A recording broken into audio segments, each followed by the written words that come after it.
Osman Hadi ১২ December পর্যন্ত ঢাকা ৮ আসন থেকে স্বতন্ত্র প্রার্থী হিসেবে প্রচারণায় ছিলেন। এখন হাসপাতালে বেঁচে ফেরার লড়াই করছেন। ২০২৪-এর ছাত্র অভ্যুত্থানে সক্রিয় তরুণ হিসেবে তৈরি করেছিলেন ইনকিলাব মঞ্চ।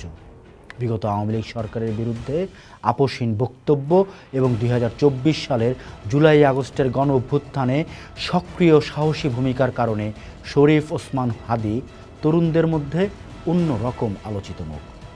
ঝালকাঠির নলছিটি উপজেলার একজন মাদ্রাসা শিক্ষক ও ইমামের সন্তান হিসেবে বেড়ে ওঠা হাদী মনে করেন, সত্য বলার সাহস তিনি তার বাবার কাছ থেকেই উত্তরাধিকার সূত্রে পেয়েছেন। পড়েছেন ঢাকা বিশ্ববিদ্যালয়ে রাষ্ট্রবিজ্ঞান বিভাগে। একটি বৈষম্যহীন সমাজ গড়া এবং ফ্যাসিবাদের বিরুদ্ধে আন্দোলনে প্রতিদিন উচ্চকণ্ঠ তিনি রাজনীতির মাঠে আর নেটে। কিন্তু ১২ ডিসেম্বর আততায়ীর ছোড়া বুলেটের একটি তাকে এখন দাঁড় করিয়েছে জীবন মৃত্যুর সন্ধিক্ষণে। কিন্তু কেন টার্গেট হলেন তিনি?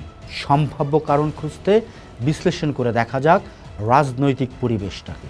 প্রথমত, আমরা দেখি রাজনীতিতে এই সময় মূল ফোকাস ছিল খালেদা জিয়ার অসুস্থতা আর তারেক রহমানের ফেরা না ফেরা। এর মধ্যে ঘোষিত হলো জাতীয় নির্বাচনের তফসিল। একই সাথে তারেক রহমানের ফেরার খবর হলো নিশ্চিত। খালেদা জিয়ার অবস্থাও স্থিতিশীল। তার মানে বিএনপি এখন কিছুটা নিশ্চিন্ত, নির্বাচন নিয়ে কোনো অস্থিরতা নেই। এই কথাটি এই কারণে বললাম, কারণ খালেদা জিয়ার অসুস্থতা পরিস্থিতি এমন জায়গায় নিয়ে গিয়েছিল যে বাতাসে জোর গুজব ছিল এই অবস্থায় তারেক দেশে ফিরতে না পারলে বিএনপির নির্বাচনে অংশ নাও নিতে পারে। তাই এই দুটি বিষয় স্যাটেল হয়ে যাওয়া মানে নির্বাচন অনুষ্ঠানের কালো মেঘ কাটল।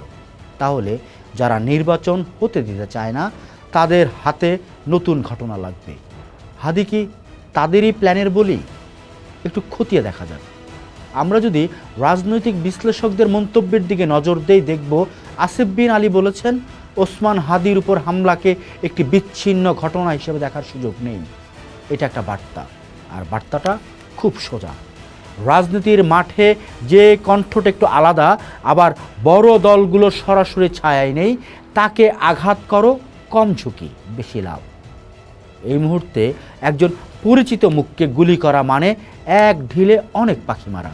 জনমনে আতঙ্ক বাড়বে, রাজনৈতিক পক্ষগুলো একে অপরকে সন্দেহ করবে, পাল্টা ভাষা আরও করা হবে, মাঠ আর উত্তপ্ত হবে। নির্বাচনের আগের বাংলাদেশে অস্থিরতা তৈরি করার চেয়ে কার্যকর অস্ত্র খুব কম আছে। বিএনপির ভারপ্রাপ্ত চেয়ারম্যান তারেক রহমানও এই দিকে ইঙ্গিত দিচ্ছেন। হাদীর ঘটনার প্রতিক্রিয়ায় তিনি বলেছেন, দেশ অত্যন্ত সংকটের ভেতর দিয়ে যাচ্ছে। একটা গোষ্ঠী আগামী নির্বাচন বানচালের ষড়যন্ত্র লিপ্ত। আমাদের অন্যায়ের বিরুদ্ধে প্রতিবাদ গড়ে তুলতে হবে, যে কোনো মূল্যে এদেশের মানুষ যাতে তাদের হারানো গণতান্ত্রিক অধিকার ফিরে পেতে পারে, তার জন্য আমাদেরকে সতর্ক থাকতে হবে। হাদীকে টার্গেট করার পেছনে আসিফ আরেকটি যুক্তি দিচ্ছেন যে হাদী বিএনপি জামাতের মতো বড় দলগুলোর প্রকাশ্য কর্মী নন।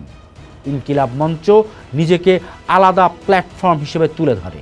হাদী নিজেও সেই পরিচয় সামনে রাখেন। ফলে তাকে আঘাত করলে কোনো দল দলীয় আক্রমণ বলে সঙ্গে সঙ্গে পুরো মেশিন নামাবে না, কিন্তু জনমনে তার প্রতিক্রিয়া হবে বড়। রাজনীতি বিশ্লেষক ডক্টর জাহিদুর রহমানও বলেছেন, আওয়ামী লীগ ও ভারত বিরোধী অত্যন্ত কঠোর ভাষায় তার বক্তব্য আছে। সুতরাং হাদী কাদের টার্গেটে পরিণত হতে পারেন তা আমরা বুঝতে পারি। এই নির্বাচন ঠিকঠাক না হোক, বাংলাদেশ একটা স্ট্যাবল অবস্থায় না যাক, সেটা আওয়ামী লীগ ও ভারতের চাইতে আর বেশি কেউ চায় না। প্রাথমিকভাবে এমন একটা ধারণা করা ভুল হবে না। পোস্ট দেখুন, ভাবুন, করুন। থাকুন পোস্টের সাথেই।